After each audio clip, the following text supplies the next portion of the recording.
নমস্কাৰ মোৰ মৰমৰ দৰ্শকসকল, আমাৰ জ্যোতিষ চেনেললৈ আপোনাক স্বাগতম, য'ত আমি গ্ৰহ, নক্ষত্ৰ মণ্ডল আৰু জীৱনৰ আচৰিত ৰহস্যৰ বিষয়ে আলোচনা কৰোঁ।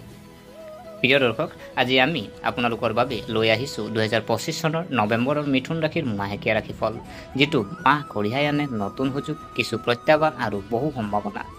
মিথুন ৰাশিৰ স্বাভাৱিকতে অতি বুদ্ধিমান, চোকা মনৰ আৰু বহুমুখী।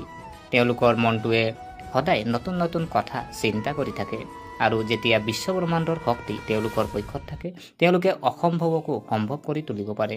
2025 চনৰ নৱেম্বৰ মাহত বুধ, শুক্ৰ আৰু সূৰ্যই আপোনাৰ ওপৰত বিশেষ প্ৰভাৱ পেলাব। বুধ গ্ৰহই আপোনাক উৎকৃষ্ট সিদ্ধান্ত ল'বলৈ শক্তিশালী কৰিব, যদিও শুক্ৰই আপোনাৰ প্ৰেম আৰু সম্পৰ্কক মধুৰ কৰি তুলিব, আৰু সূৰ্যই আপোনাক আত্মবিশ্বাস আৰু স্বীকৃতি দিব। এই মাহত আপোনাৰ জীৱনত বহুতো নতুন কথা হ'বলৈ গৈ আছে, কিছুমান যিয়ে আপোনাৰ লুকাই থকা সম্ভাৱনাক উলিয়াই আনিব, আৰু কিছুমান যিয়ে আপোনাক শিকাব যে জীৱনত ধৈৰ্য আৰু ভাৰসাম্য কিমান গুৰুত্বপূৰ্ণ। গতিকে আৰু অধিক গুৰুত্ব নিদিয়াকৈ বিতংভাৱে জানোৱা হওক 2025 চনৰ নৱেম্বৰ মাহটো মিথুন ৰাশিৰ বাবে কেনেকুৱা হ'ব। প্ৰিয় দৰ্শক, প্ৰথমতে জানোৱা হওক স্বাস্থ্য। প্ৰথমে আপোনাৰ স্বাস্থ্যৰ কথা কওঁ। এই মাহত স্বাস্থ্যৰ ক্ষেত্ৰত গ্ৰহৰ অৱস্থান অলপ মিশ্ৰিত যেন লাগে। মংগল গ্ৰহৰ প্ৰভাৱে শৰীৰলৈ শক্তি কঢ়িয়াই আনিব, যদিও ভাগৰ আৰু খং বৃদ্ধি কৰিব পাৰে। গতিকে সাৱধান হওক, নিজকে অতিমাত্ৰা মানসিক চাপ নিদিব। যদি আপুনি গভীৰ নিশালৈকে আপোনাৰ মোবাইল ফোন বা লেপটপত কাম কৰে, টোপনিৰ অভাৱ আৰু মাইগ্ৰেনৰ দৰে সমস্যাও আপোনাক আমনি কৰিব পাৰে। গতিকে আপোনাৰ টোপনি জাগৰণৰ ৰুটিন উন্নত কৰিবলৈ চেষ্টা কৰক। সন্ধিয়া কিছু সময়ৰ বাবে ধ্যান আৰু প্ৰাণায়ামৰ অভ্যাস কৰাটো নিশ্চিত কৰক। ইয়াৰ ফলত আপোনাৰ মনটো শান্ত হ'ব। শুক্ৰৰ প্ৰৱেশত আপোনাক এটা উজ্জ্বল আৰু আকৰ্ষণীয় মুখ দেখিব, যিহেতু বেছিকৈ মিঠাই বা বাহিৰৰ খাদ্য খোৱাৰ ফলত পেটৰ সমস্যা হ'ব পাৰে। গতিকে এই মাহত লঘু স্বাস্থ্যিক খাদ্য খোৱাটো আপোনাৰ বাবে শুভ হ'ব। নৱেম্বৰ মাহত মিথুন ৰাশিৰ বাবে কিছু আপুনি যোগ কৰিব পাৰে। শৰীৰটো এটা আহিলা যত্নপূৰ্বক আপুনি চম্ভালিব। যদি আপুনি এই কথা মনত ৰাখে, তেন্তে আপোনাৰ স্বাস্থ্যই আপোনাক গোটেই মাহটো সহায় কৰিব। প্ৰিয় দৰ্শক, ইয়াৰ পিছত আমি যদি চাওঁ কেৰিয়াৰ আৰু ব্যৱসায়, এতিয়া কেৰিয়াৰৰ কথা কওঁ, যিটো এই মাহত আটাইতকৈ শক্তিশালী ক্ষেত্ৰ হ'ব।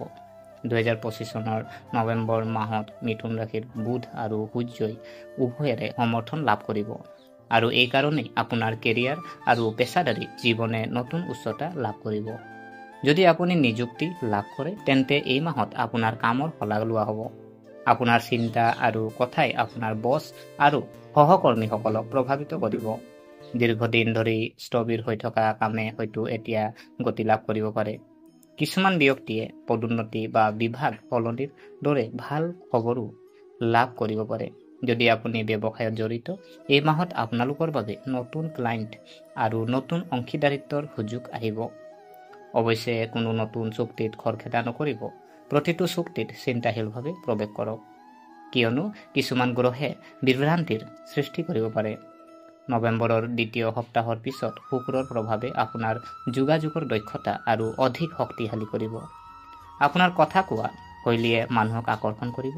এই কাৰণেই এই সময়ছোৱাত বিপণন, বিক্ৰী, সংবাদ মাধ্যম বা নেটৱৰ্কিঙৰ লগত জড়িতসকলে লাভৱান হ'ব। চৰকাৰী চাকৰিৰ বাবে প্ৰস্তুতি চলোৱা ছাত্ৰ ছাত্ৰীসকলে এই মাহটো অতি ফলপ্ৰসূ বুলি বিবেচনা কৰিব। যদি আপুনি বিদেশত কেৰিয়াৰ গঢ়িব বিচাৰিছে, তেন্তে এইটোৱেই আপোনাৰ প্ৰচেষ্টা আৰু আৰম্ভ কৰাৰ উপযুক্ত সময়। আপুনি কষ্ট কৰক, কিন্তু সঠিক দিশত গ্ৰহবোৰে বাট মুকলি কৰিব।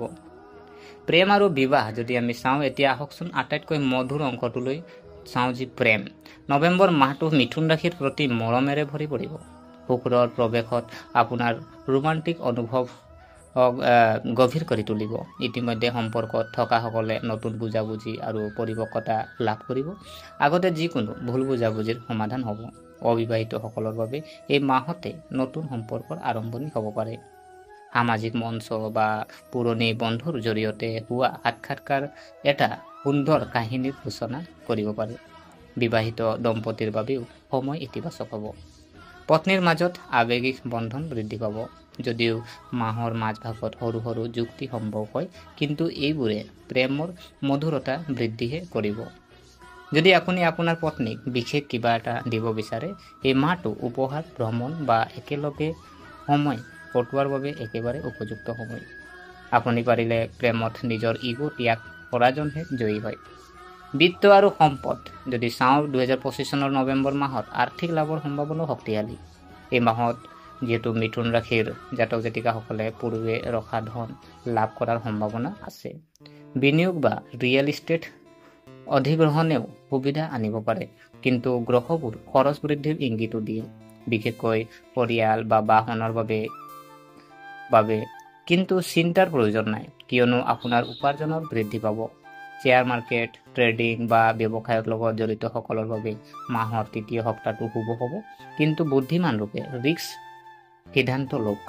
নিয়োজিতসকলৰ বাবে বোনাছ বা প্ৰমোচনা লাভ কৰাৰ সম্ভাৱনা থাকে। মুঠতে আপোনাৰ আৰ্থিক অৱস্থা স্বাভাৱিককৈ ভাল হ'ব। আপোনাৰ কাৰণে কিছু প্ৰতিকাৰ যদি চাওঁ আমি, যে প্ৰতি বুধবাৰে ভগৱান বিষ্ণুৰ ওচৰত আপুনি তুলসী পাত আগবঢ়াওক। ওম নম ভগৱতে বাসুদেৱাই মন্ত্ৰ আপুনি জপ কৰক।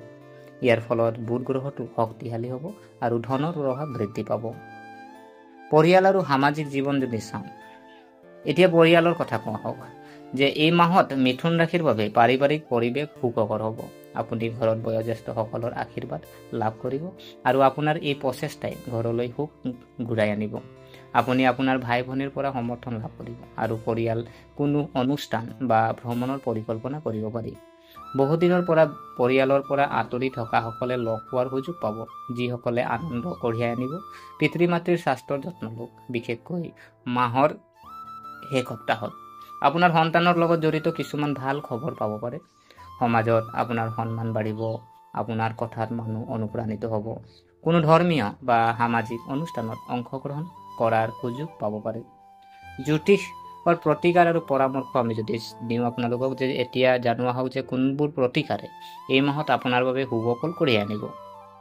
প্ৰতি বুধবাৰে সেউজীয়া আপুনি যিহেতু মগু আপুনি দান কৰিব পাৰে। ইয়াৰ ফলত বুধ গ্ৰহটো শক্তিশালী হ'ব আৰু আপোনাৰ সিদ্ধান্ত গ্ৰহণৰ শক্তি বৃদ্ধি পাব। গাই গৰু এজনীক আপুনি পশু খাদ্য খুৱাব। ইয়াৰ ফলত আপোনাৰ কামত থকা বাধাবোৰ দূৰ হ'ব। কোনো শিৱ মন্দিৰত গৈ আপুনি বেলপাত আগবঢ়াই ওম নমঃ শিৱায় মন্ত্ৰ জপ কৰিব পাৰে। ইয়াৰ ফলত মানসিক শান্তি আৰু আত্মবিশ্বাস আহিব। সেউজীয়া কাপোৰ বা ৰুমাল আপুনি লওক, সেউজীয়া কাপোৰ পিন্ধক বা আপুনি ৰুমাল আপুনি ল'ব পাৰে। ইয়াৰ দ্বাৰা ইতিবাচক শক্তি বজাই ৰাখিব। বৃহস্পতিবাৰে এজোপা কলৰ গছত আপুনি পানী আগবঢ়াওক, আৰু কিন্তু কলগছ বুলি ক'লে ন, চেনি কলৰ গছ ল'লে আপোনাৰ কাৰণে ভাল হ'ব।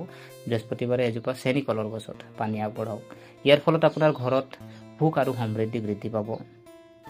গতিকে প্ৰিয় দৰ্শক, যে মিথুন ৰাশি যিসকল আমাৰ বন্ধু বান্ধৱী আছে, 2025 চনৰ নৱেম্বৰ মাহটো আপোনাৰ বাবে ভাৰসাম্য বুজাবুজিৰ মাহ বুলি প্ৰমাণিত হ'ব। এইবাৰ সেই কথা শিকিব যে সফলতা কেৱল কঠোৰ পৰিশ্ৰমৰ দ্বাৰাই নহয়, কিন্তু সঠিক সময় আৰু সঠিক মানসিকতাৰ দ্বাৰা। আপোনাৰ কেৰিয়াৰ আগবাঢ়ি যাব যদিও সম্পৰ্কত মধুৰতা আৰু জীৱনত শান্তিও থাকিব।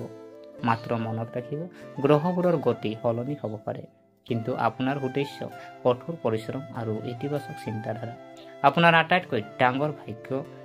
অৱশেষত যদি ভিডিঅ'টো ভাল পাইছে তেন্তে লাইক কৰিব, চেনেলটো ছাবস্ক্ৰাইব কৰক আৰু কমেণ্টত জনাব যে আপুনি কি ৰাখি বা আপোনাৰ